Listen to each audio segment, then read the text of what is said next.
Okay, my name is Lisa Robinson. This is my business partner, Ronnie Winfield. We are the owners of My Independence at Home. My Independence at Home is a home care agency, and we just celebrated our 5-year anniversary, so we're close to 6 years. Thank you. So basically, we provide care for the elderly and adults with both physical and intellectual developmental disabilities. We provide an alternative for these people to go into a nursing home. Most people tend to do better, live longer when they're able to stay at home. We have 215 active employees, about 140 participants, as we call them. These are people that we care for.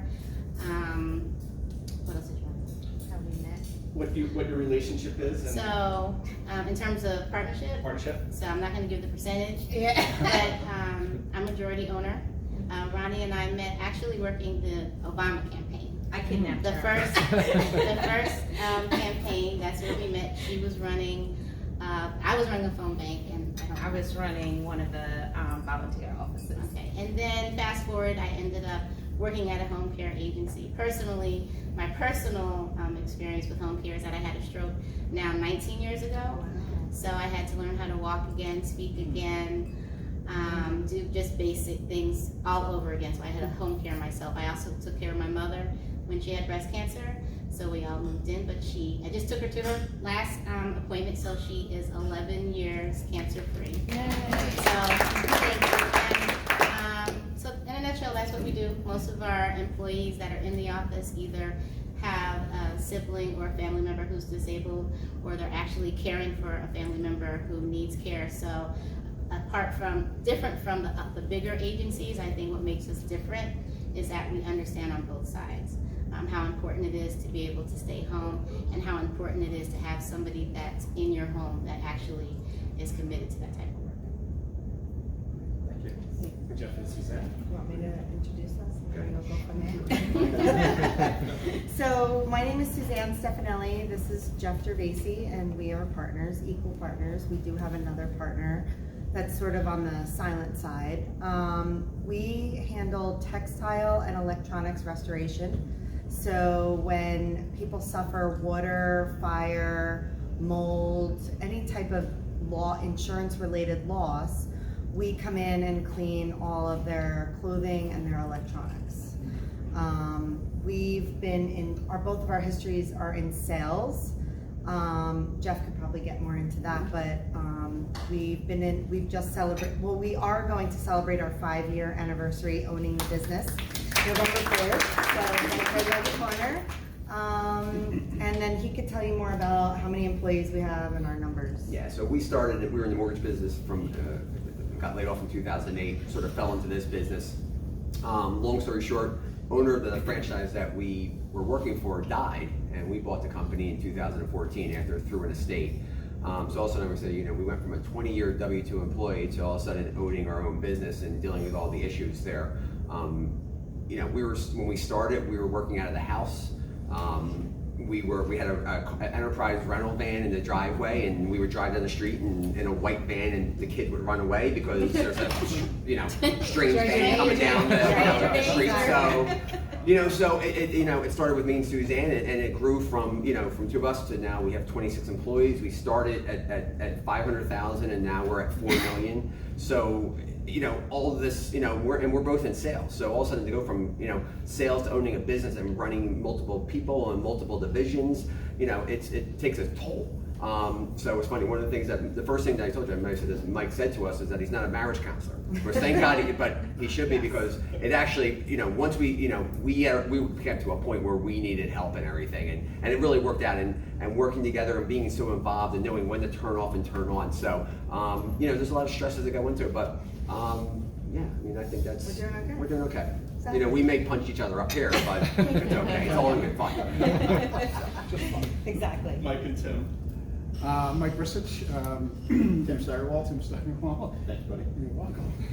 Stay silent. So, founder and CEO of Bolt-On Technology, Tim and another gentleman are investors in our business. Bolt-On just celebrated 10 years of business This is Bolton makes software for the automotive repair industry. We cater to the independent repair shop, so your mom and pop, not your new car dealer and not your collision, just a place that you would typically go to time after time. And we make software that helps them communicate better with you, the vehicle owner. So since inception, we have scaled from 1 to nearly 50 people. We occupy a 24,000 square foot building in Southampton, Pennsylvania. We've been noted on the Philly 100 5 years in a row. We've been in Inc. magazine 4 years in a row, one of the fastest privately held grown companies here in Philadelphia. And this year we'll do north of $8 million. That's fantastic. Thanks. I'm Arik Leibowitz.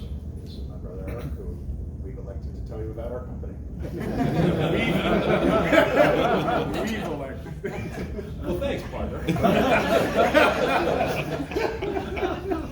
So as you said, I'm Arik Leibowitz, Aaron Leibowitz. So as you may have guessed, we are brothers.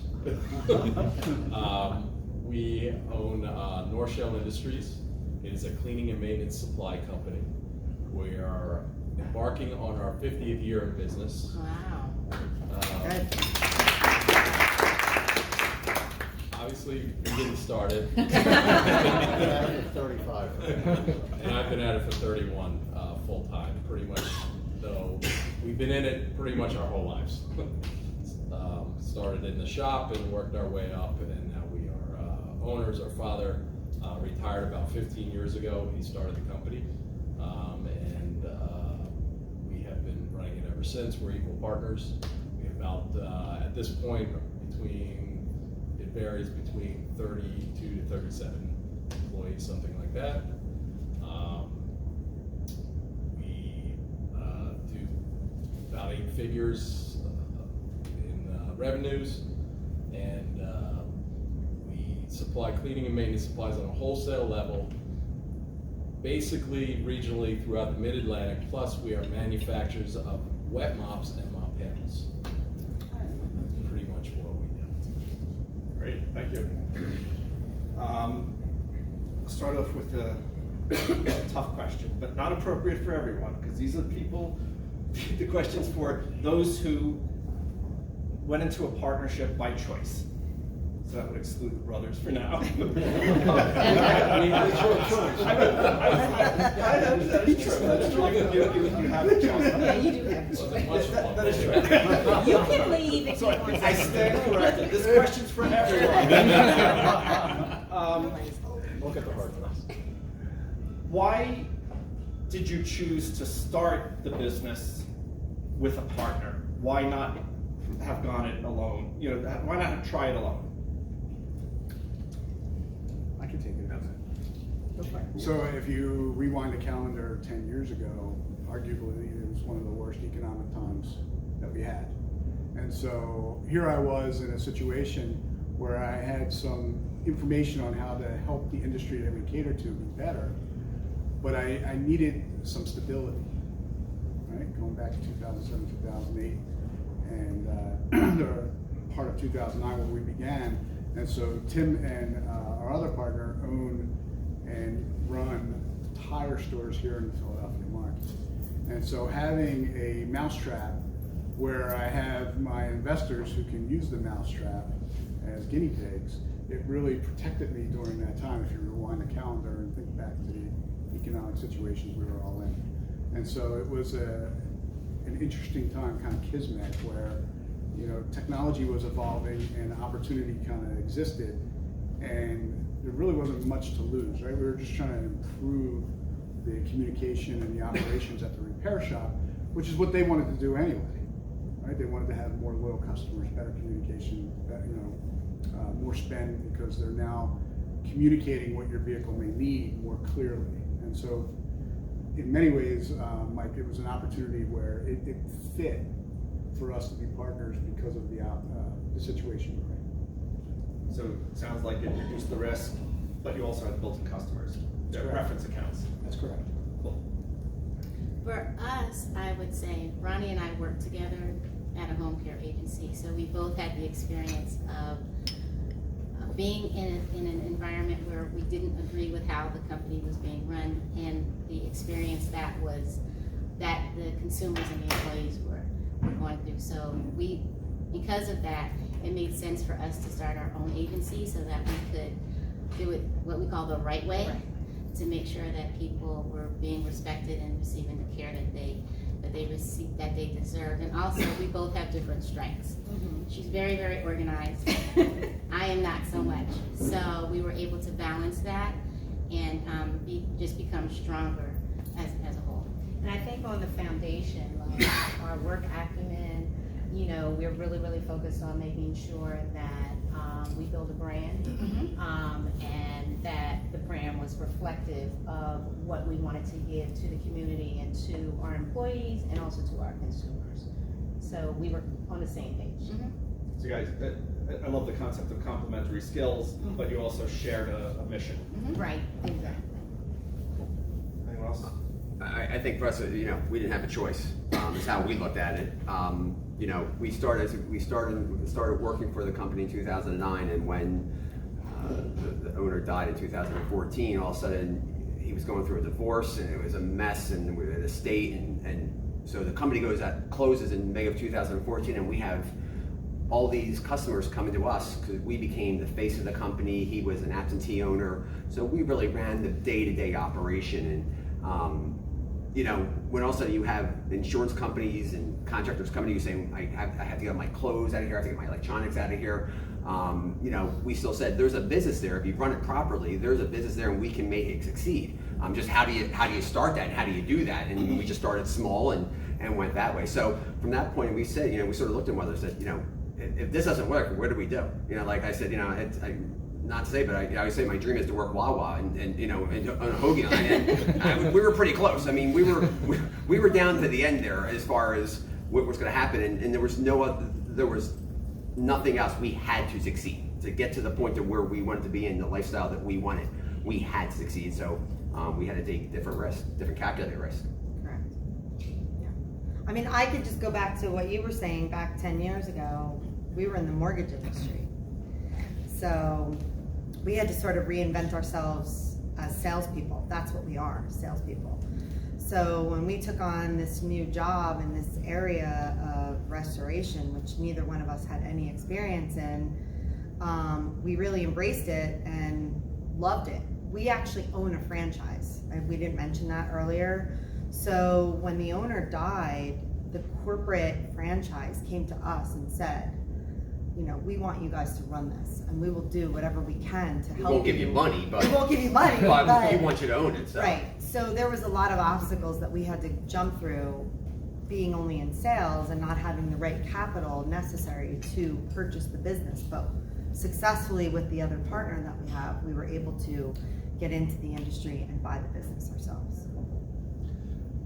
You know, if I can just follow that up, Yeah. as a couple, you know, you have a unique perspective here.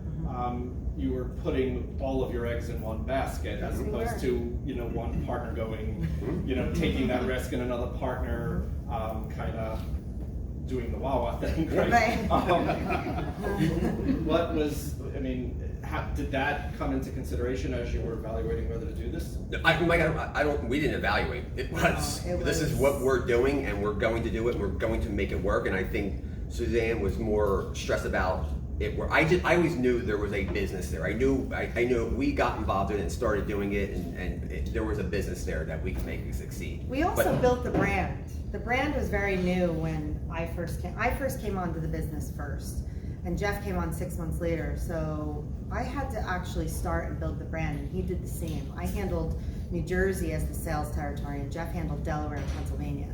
So we were both together building a brand that was obviously gaining a lot of momentum. And when all of the, excuse my French, shit hit the fan, excuse my French, sorry Mike, but when it did, we had, you know, we really had to decide, is this where we're gonna go? Because we've only ever known sales, and we've only ever built a brand or promoted a brand, so now it's, how can we go from there? And sort of like Ronnie and Lisa, Jeff has his strengths, and I have mine.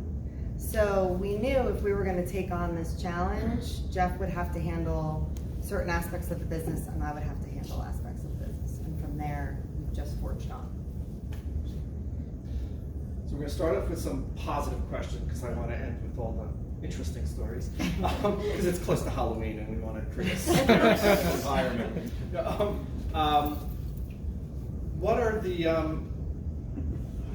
What have you experienced to be the biggest benefit in having a partner in your business? Maybe we'll start at the other end. Well, having a brother as a partner, you know, you hear horror stories about family businesses. We're very lucky. We trust each other to, you know, to make the right decision.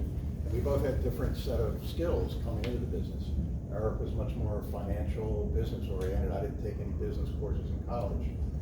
So when I came in, it was the sales originally in our company mostly. So that's the benefit of having a partner. We had different set of skills come in and you could trust that the other person was going to do the best thing in both of your interests. So, and is that, I mean, I guess as you guys are answering this, has it played out that way, right? So have you guys, you know, for those who came in to, let's say, you know, avert risk or to, you know, benefit from complementary skills, are you guys realizing those benefits as you're, you know, 5 or 10 or 30 years into the business? Oh, for sure.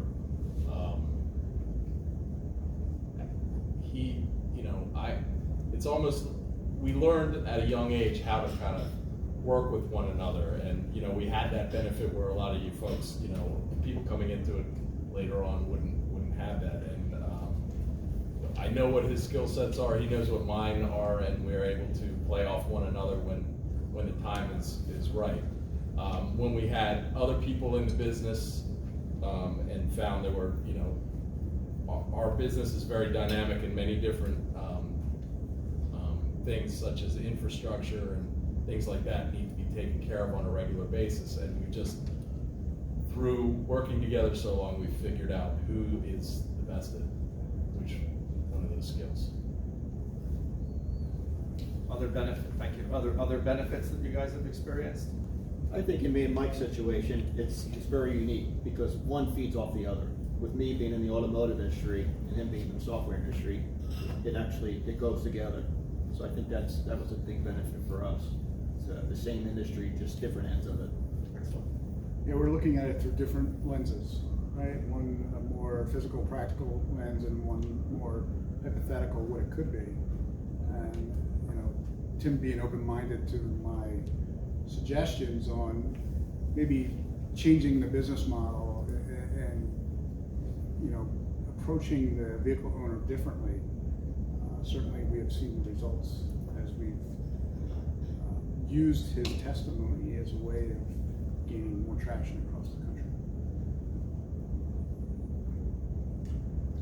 What about relationships outside of the business? So with your brothers, couples, friends, how has it complicated it or made it easier? Like, what are the, you know? Well, we spend a lot of time together. Because we also have some of the same social interests outside. I think the complicated part might be you want to take those big all-family vacations.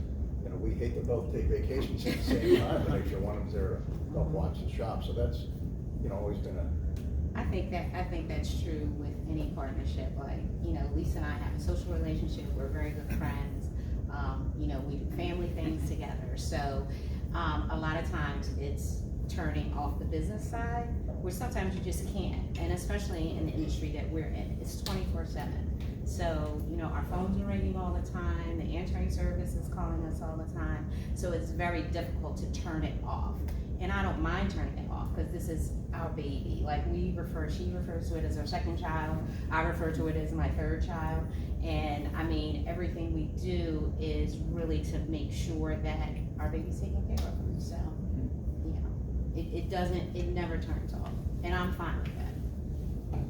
I can tell you when my phone rings and it's Mike calling, my wife saying, "Oh, your wife's on the phone." You know, and for us, it's I like that.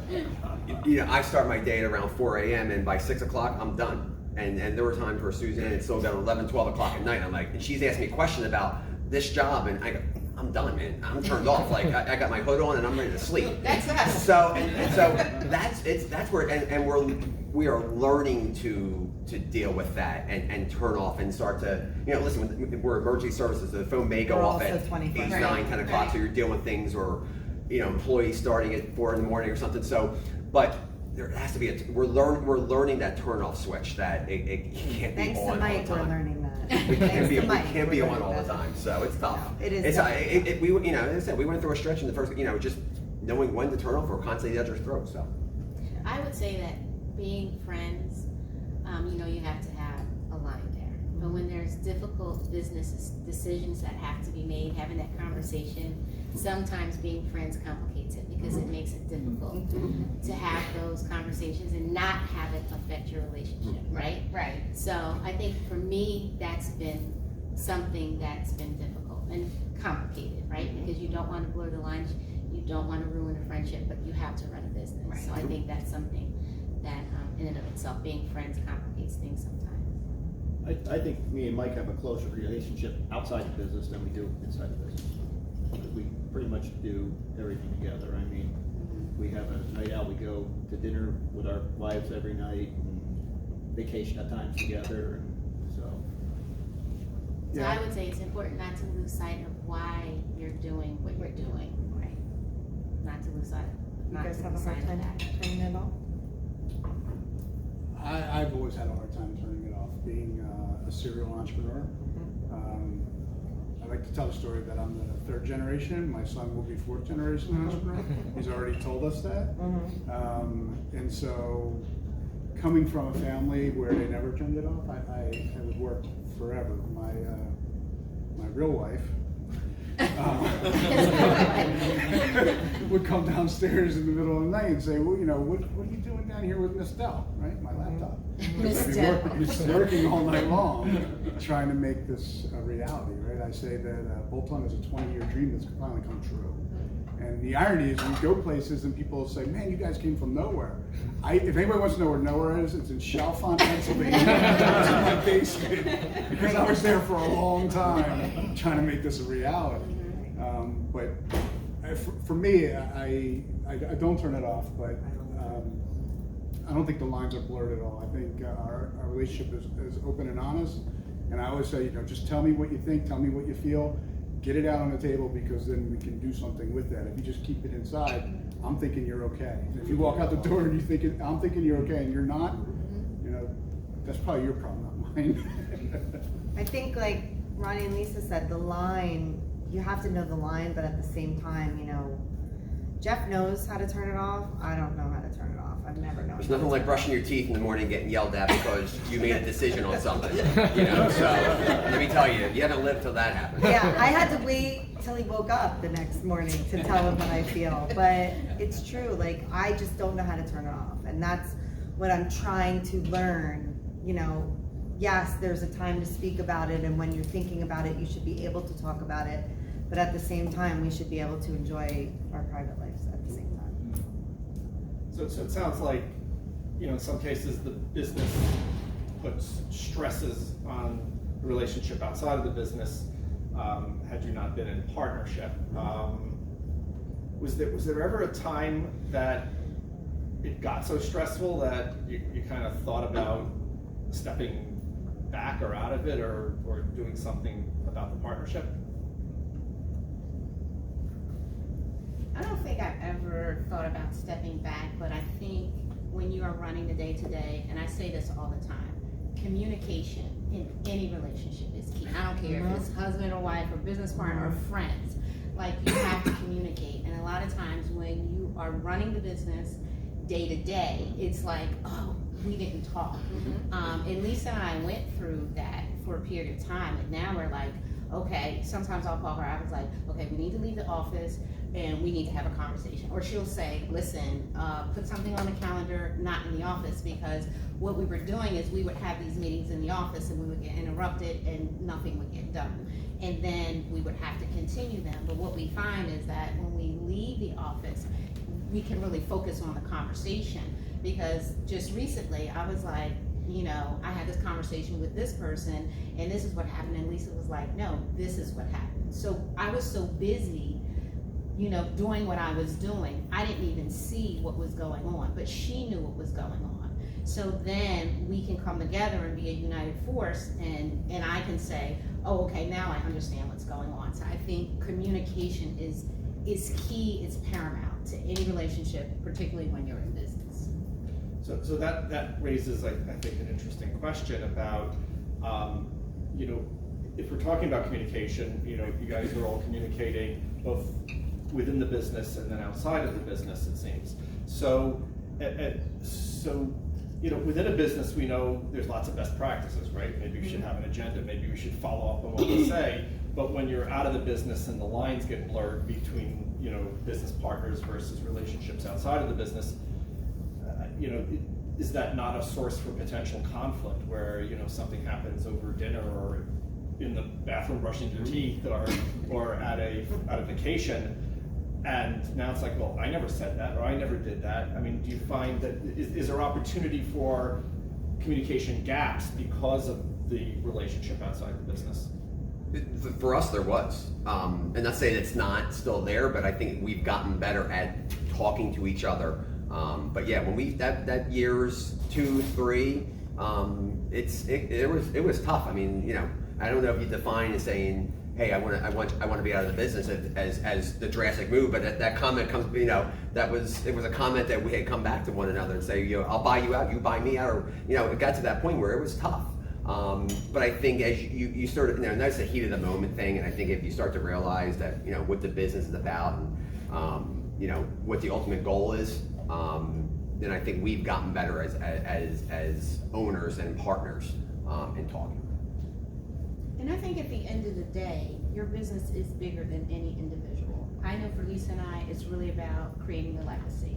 For this business to go on, you know, when she's not here, I'm not here anymore, and that our brand will be like Coca-Cola and Nike. Like, you'll just see our logo and you'll know it's My Independence at Home. So I think when you have the same vision, it's easier to kind of get over those humps, because at the end of the day, we just want it to be great. And that's already great. Yeah, great. It's already great. It's already great. Then already else. Yes, already great. So I think when you have that focus, you know, every relationship goes through, you know, you said something, you did something, you look at, I mean, every relationship goes through that. But I think when you understand that it's higher than whatever little thing we might be going through at the time, then you can always get past it. It's when you're like, it's about me, or, you know, you said something I didn't like, but at the end of the day, business has to go on. So I think when you're in that mind space, it's easier to get past those conflicts. And the bigger picture, especially in our industry, is to look at how many people would be affected if we decided to go separate ways. Right. You know, we're in houses every single day, making sure they're bathed, fed, dressed, all of that. So you have to look at the enormous impact it would have if we just threw in the towel. Yeah. And so it's bigger than us at this point. Absolutely. Well, certainly for me, for 35 years, and you find yourself spending more time putting out fires sometimes than running your business. It gets frustrating. You're at the point of like, why am I doing this? I can be doing something else after all this time. And then at the end of the day, the day's done, you get everything taken care of, hopefully the fires are put out and you're moving forward. You go back to, this is what I do. You get another fire I tomorrow. I always say, we're gonna be okay. Like, we've made it this far, we're gonna be okay. We'll figure it out. And I mean, no matter what happens, our backs against the wall, I was like, we're gonna be okay. We might have a couple sleepless nights, it's gonna be all right. And it has always happened. We've always landed on our feet. We read Oprah always magazine last year. Yeah. So and the great thing about a partnership is celebrating, you know, those victories and those milestones. It's like your baby. So, you know, to be able to share that with someone is really, I think it's very special. Did you say sleepless nights? Oh, just a few. Not a lot. Well, so what does happen? You know, it sounds like you guys are fairly well aligned about where you're headed, or, you know, what your vision might be. But when one of the partners wants something different out of the business or out of life than another partner, right? So Mike and Tim, I know you have a third partner who may not always be aligned. What are, how do you deal with that, or have you experienced it, and how do you deal with the fact that you may not always be aligned as to what the next 10 years? It's easy for me because I just walk away and let him handle it. That's True not statement. fair. So a lot of the points that you guys made are dead on, right? Having those meetings, having them off-site where you can have the focus, and then being open and honest, put it out on the table, say exactly what you want. I think benefit of the doubt is that not everybody always knows what they want, right? They don't always know what tomorrow may bring them, whether that's a health concern, a life-changing event.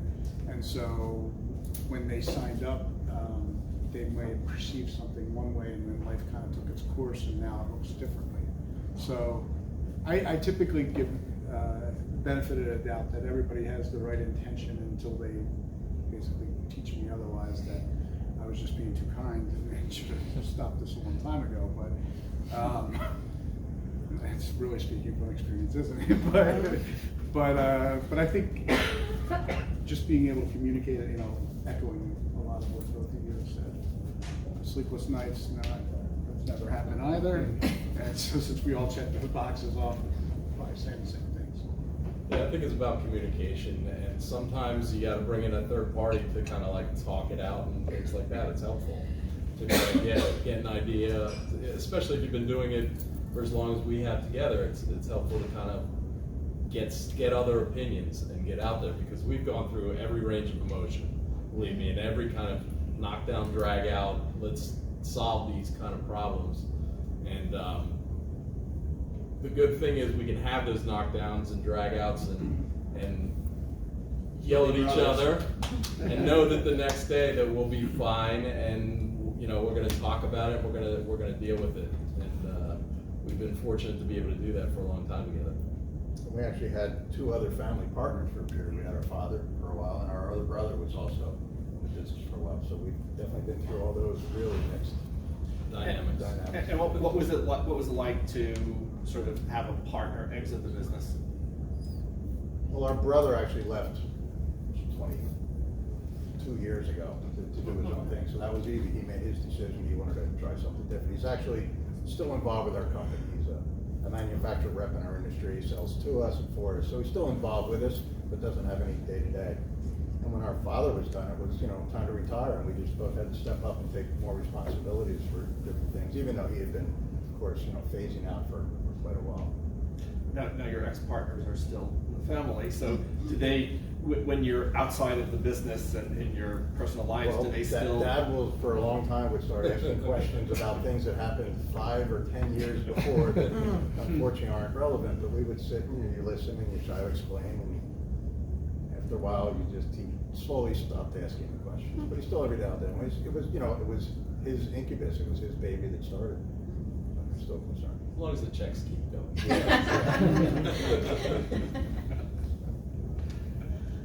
I want to, so I'm going to take a quick pivot to see if the questions from the audience before I finish on the questions here, because I realize we've been talking for over a half hour, 40 minutes.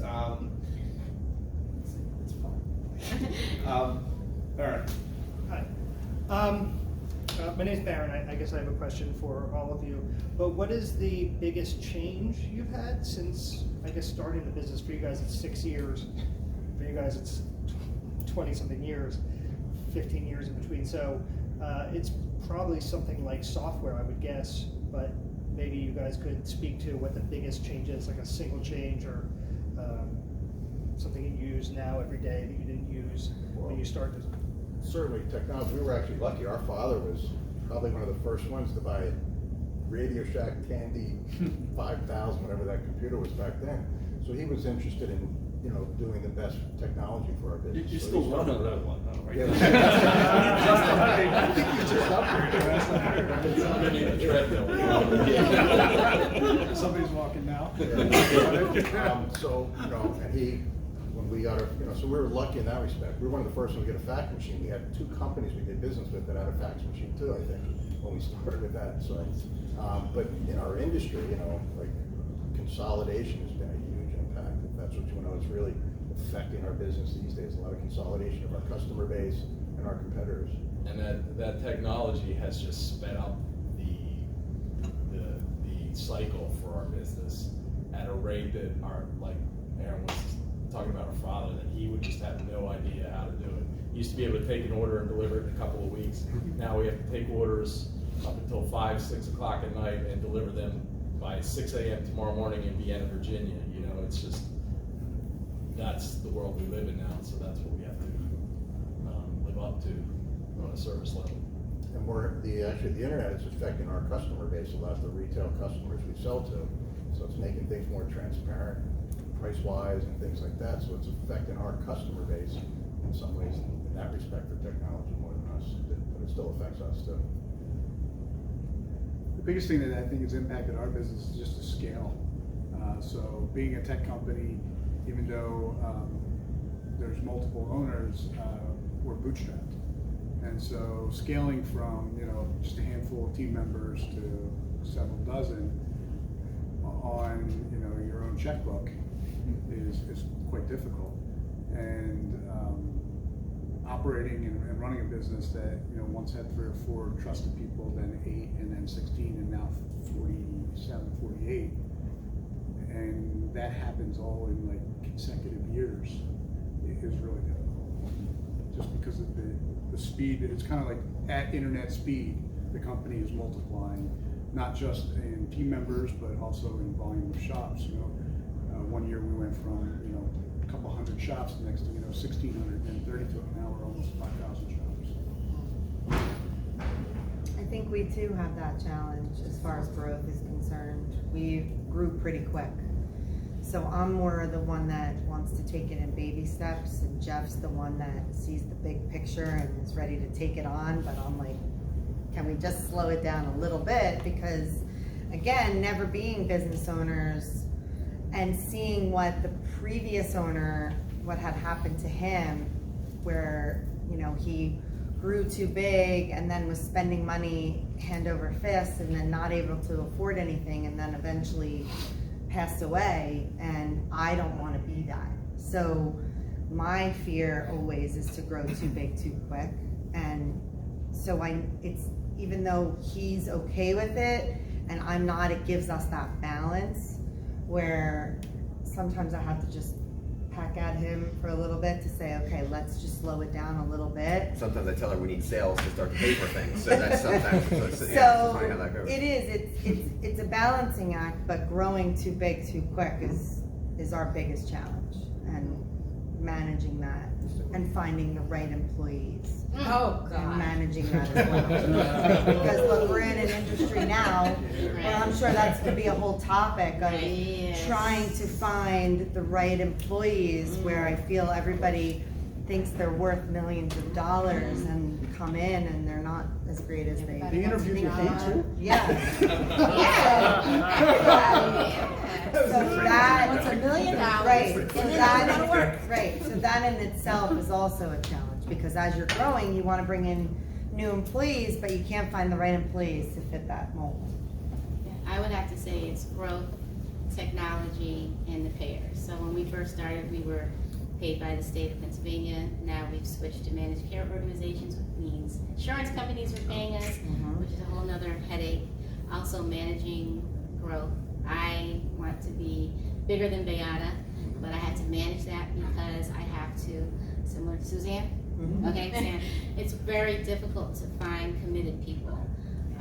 People on paper, they'll interview well, but then at the end of the day, when you send them out, sometimes they really let you down. So just finding ways to retain and recruit quality people is something that we really had to focus on, because when we started, we had like 3 caregivers, now we have more than 200. Also managing those different personalities has become a challenge. You can't speak to everybody the same. It's like when you have multiple children, you don't talk to your daughter the way you would talk to your son, so managing that. And then also in terms of technology, when we started, everybody was on paper timesheets, And with the Affordable Care Act, it's been mandated that in 2020, paper timesheets are no longer allowed. So now it's training all of our caregivers that they have to clock in doing electronic visit verification, which we got a ton of pushback, but we mandated it for May instead of January. So at our agency, everybody's doing it, but it was a challenge. Yeah, one thing we never say, I remember when Lisa and I first started, we were in our little free room office, and I'd be like, I just interviewed the most perfect person, they're gonna be with us forever, they're just great and they're so committed, and then we would send them on the case, and the first day they'd be like a no call, no show. And I was like, we never speak those words again. We just never say that anymore, so, never. We just pray for the best. Other questions? Jeff? Yes, Jeff, hi everyone. Any specific or unique things you do to maintain culture in the business as you scale? Because it's typically a thing that culture degrades as you scale. Is there anything unique you do to maintain that? I would say what we do, and some of my team members are here, Yes. but we pride ourselves in making sure that everybody that is part of the Maya family understands how much they're appreciated and valued, that our success is a team effort. So no matter how big you get, always find time to do that. We have a fund committee, we have end of year bonuses, we have happy hours. You know, it's important to be able to unwind and let them know that you're approachable, that you can have fun and enjoy and reap the benefits of our success, right? And then the bonuses and the employee pay increases are very important, you know, because this is a team effort. Ronnie and I didn't make Maya as successful as it is. We all did. Yeah. So. In the first 2 years we were in business, we didn't take any bonuses. We gave them all to our employees because we knew how important We that barely was. took a salary. We sure did. Yeah, well, yeah, that too. So. I think the one thing for us, and it's the same thing, we have our quarterly events, and Susan makes fun of me, but the one thing I still do every morning is I make sure I say good morning to every person and give a quick fist bump, everybody, and just talk about, and just, it's a way of interacting, and I think that's, helped as far as just, I don't deal day to day with every single person, but just a quick fist bump, quick hi, how you doing, and talking to them, and when I leave, I say the same thing. Just there's that personal action. I think that's our culture. That's the vision that I see, is that I want to create an environment where they want to come to work. Because I always say, listen, I went to catch for the Phillies, but that didn't happen. So, and I assume that when they grew up, they weren't saying, hey, I want to full close at first team, basically. But so my goal is to create an environment that they enjoy coming to work every single day. That when it's time to work, it's time to work. But when it's time to have fun, we have fun. Right. Right. We push the family environment for sure. With us, when we bought our building a few years ago, we put $100,000 kitchen in for the employees. And we do have breakfast a couple times a month for them, and we have lunches a couple times a month for them. Yeah, don't put yeah, you keep that to yourself. Yeah, you keep that to yourself. Our kitchen is big enough. It's You got nice. team members here, We right? have free coffee and popcorn. Yeah. We just try to make it like a family atmosphere. That's awesome. We don't need that big of a family. We too have a kitchen. Yeah, we have a kitchen. Our kitchen doesn't have a floor. Oh, cement only. We drove a Mr. Softy truck into our warehouse this summer on a hot Oh, summer. really? Yeah, That's cool. see. I'll just add one thing real quick. So Mike knows I'm an avid reader, and I will tell you that I learned quickly from a book that food is like a neutralizer. Right? So that's an easy tip to take away, and it sounds like a lot of us are doing it anyway. But to maintain the culture, which I think is a real important piece of your question there, especially when scaling. When you join Bolt-On Technology, the last question you're asked in the interview is if you'll read a book. And so we have a book, it's about personal accountability. And literally you have to read it in the first 14 days and spend 30 minutes with me talking about what your favorite chapter was. What if they don't read it? Then they don't work for us anymore. Oh, wow. Okay. It's that kind of accountability, right? I have had somebody tell me in the interview, no, I don't read. And so they don't work for us. Bless you. I'll accept if they go on Audible and I'll buy the Right. book for them, it's not like they have to purchase it, but it's a quick read, it's easy. But What book is it? it's called QBQ, it's by John Miller. Stands for Question Behind the Question. But that's how we've been able to maintain culture. Is what I say is, let's say we hire a millennial, or we bring in somebody who's maybe had a few career options. This is leveling the playing field. Knowing that every single team member has all read this book creates that accountability. Eric, Aaron, anything? This is such a great idea. Yeah, food. Yeah, we have company barbecues and things like that. We've always tried to, we're a family business, so we always try to have that permeate throughout our culture, have family kind of atmosphere, speak to everyone, try to know everyone's name, even if they just started working, today on the floor that I didn't hire them. And try to go and call them, speak to them directly and have a conversation, let them know. I have an open door policy. If anything seems really off, you're welcome to come up and talk to me. Other Probably questions? other things a lot of companies have done, baseball games, and there's a camp near us where you keep the whole family, they bring their families in the summertime for a company picnic, and the kids go to the pool and all that stuff. Tried that. Pretty cool. Good. Not a question, just to follow up on that. It's just a very strong kind of vision, mission, and core values for the companies. And that's really aspiring for sustainability. And when you're looking for employees, it's really to get them, to make sure that they fit your culture and they bind to your mission and vision. And for us, it has been kind of that kind of engagement to make sure that each and every employee is important, but also they are practicing our core values and behaving in such a way. So that kind of allows that continuity and creates that culture in the workplace that everybody has the same language and the same belief system. Very important. That's any company that ever works with me doesn't get past doing that. I want to see if you guys could possibly speak to from the inception and your start to working together, especially the partners that are not related. What did it look like in forming your partnership agreements, your boundaries, defining your job roles?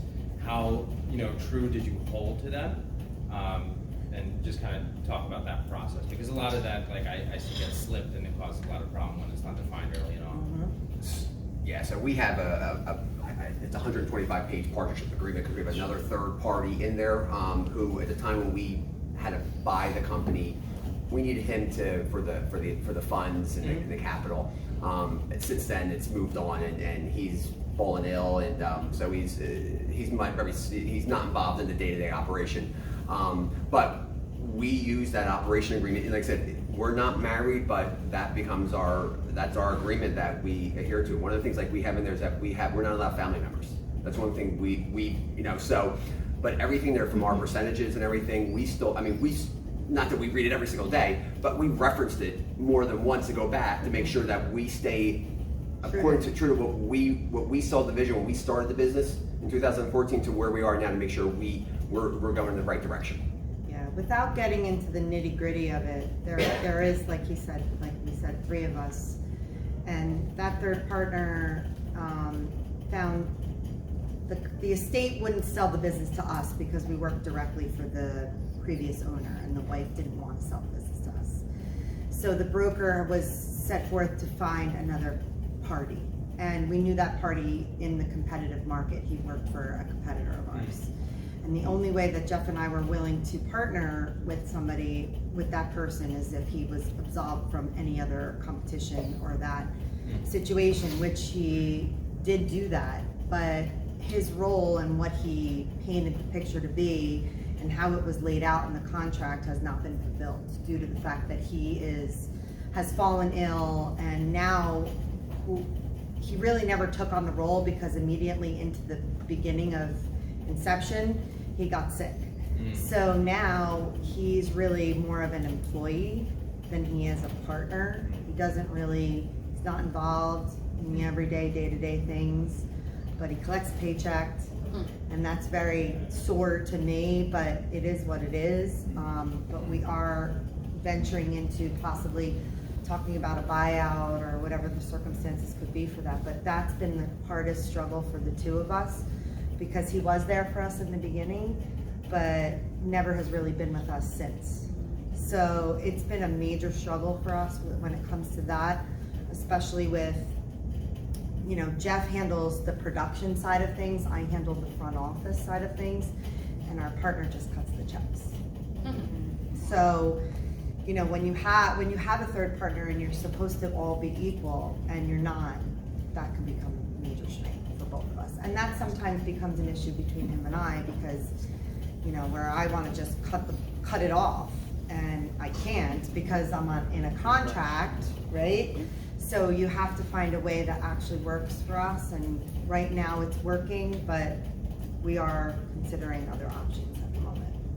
I don't know if that answers your Even us in question. family business, 10 years ago, we finally decided we need a partnership agreement. It was never written down for us. We decided something we had to do, and we put together and did it. So you should have one of those when you get started.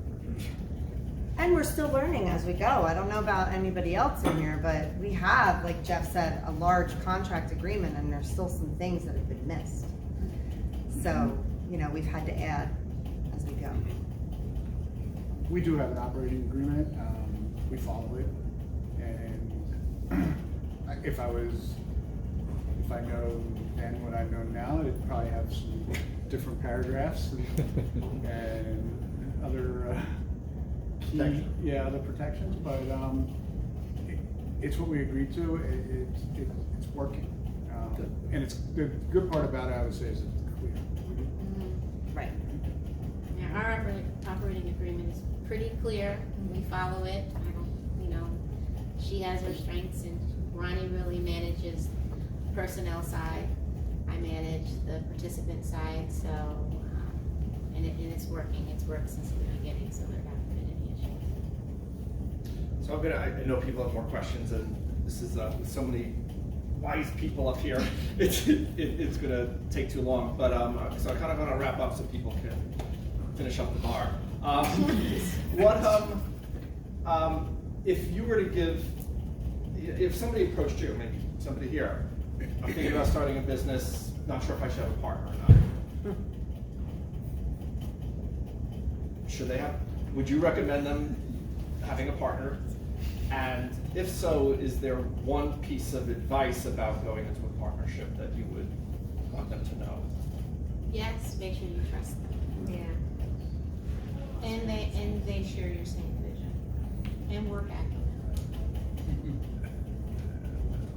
I would say be clear on your goal, but listen, I mean, if we weren't. You honestly can. Yeah. You can envision everything to be perfect, unfortunately. But if you can go with yourself, I think, not to say that Right. you go yourself. I mean, you would try to avoid having a partner, and that's mine.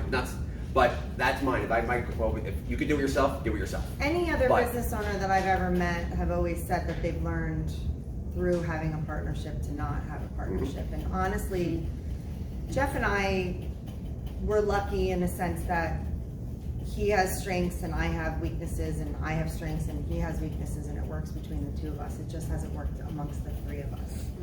And again, we were in a situation where we really didn't have a choice. It was either that or nothing, or it could have been something, but at a slower pace. And when you have a family and kids to raise and bills to pay, you have to figure out what works best for you. So honestly, trust is a big thing as well, and vision. So luckily we have each other, but it's really about what works best for you at the time and how you can evolve with it and grow with it, I feel. An author I read says the only ships that don't sail are partnerships. But I don't know that I completely agree. I mean, I would say that Tim is a phenomenal partner. He's somebody I could trust, somebody I can communicate to. And yeah, hindsight is always 20/20, right? Monday morning quarterback is always easier. And then there's reasons why partnerships happen, and typically you look at the upside of that. So if you could document what the downside is, ahead of time and be prepared if those happen, I think then you're making the right choices right now. I guess, what's your vision going to be eventually for that company? Do you need somebody that has those different skill sets to do the jobs you can't do or you don't want to do? I mean, it's definitely a balance. It's not just what you can. There's a lot of things people just don't want to do in their business. And how often do you have a partner that wants to take more risk, but you're not willing to take the risk? Like I had said, Jeff always sees the big picture, where I always want to see the small picture, but I think the big picture helps the little picture and vice versa. So I think it really depends on you and your vision and where you're going, because as we all know, times change very quickly and you have to work with the times that you're in. So if somebody continues to drive it and somebody else can capture it and work with it, vice versa, it makes for a better situation for everybody. I don't know if I'm contradicting myself, but. So almost unanimously find a partner, but not in all cases. Nope. Excellent. Well, I want to thank you very much for all the time and insight that you've given us. Thank everybody for coming, and there's still food and drinks, so and meet each other. Great. Thanks very much. Thank you, Mike. Thank you. Thanks, Mike.